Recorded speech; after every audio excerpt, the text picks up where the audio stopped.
Rugby's not just a sport, it's like I'd say it's more of a way of life, you know. You don't really know until you play it. I believe it's the best team sport in the world. I don't feel any bitterness towards it. The preparations for Saturday's Calcutta Cup have been overshadowed. A serious neck injury suffered in training by England under-21 prop Matt Hampson. It was a very competitive session because, as everyone knows, front row is very competitive and it's a dog-eat-dog world, isn't it? And it just collapsed. Lots of props will say they've been in thousands of scrums like that, so I was just unlucky. You know, when things don't start to come back, it's really difficult. But you've just got to think to yourself, you know, there's no point being down about it because you just got to get on with it basically. So you set yourself little goals along the line. It builds up to the bigger goal basically.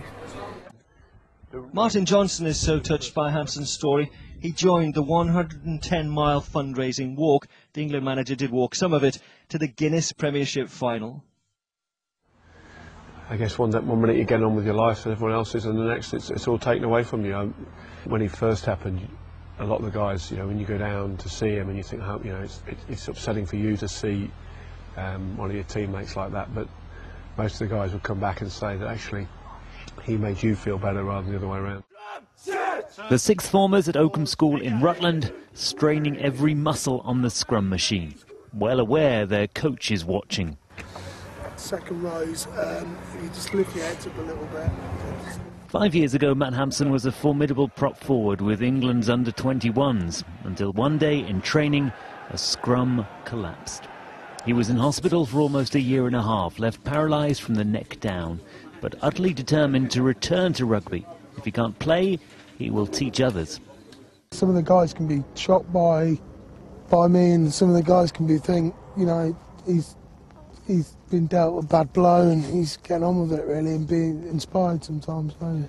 I don't class myself as a disabled person. It's quite. I know people would look at me like that, but I think people who know me don't look at me like that. Since the first time I saw you guys, it's just moved on so much. And I think it will keep on moving on. I think you guys are talented lads, and if you can keep going. Ready, squeeze! Keep it down, ready, squeeze! Keep it down, 1, 2, 3, squeeze! He commands respect because of the way that he talks to the boys, because of his fantastic knowledge, because of his personality.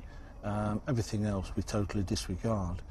When he sustained this terrible injury, I went to see him, as a lot of people did, and I'd ask him if he'd consider helping me out. And he said, "What do you mean?" And I said, "Look, I need a scrimmaging coach at the school. We're only just down the road. I really would like to become involved, and obviously if the weather's too bad and you can't make it, just put on a coat. Yeah, but if it's too cold, I'll make myself warm. I'll be there." And he rarely misses a session. He rarely misses a session. And you saw today the way he works with the boys, and that's not just because the cameras are here. He will talk and they will listen. The way he's handled it's been amazing. I think, you know, a lot of guys say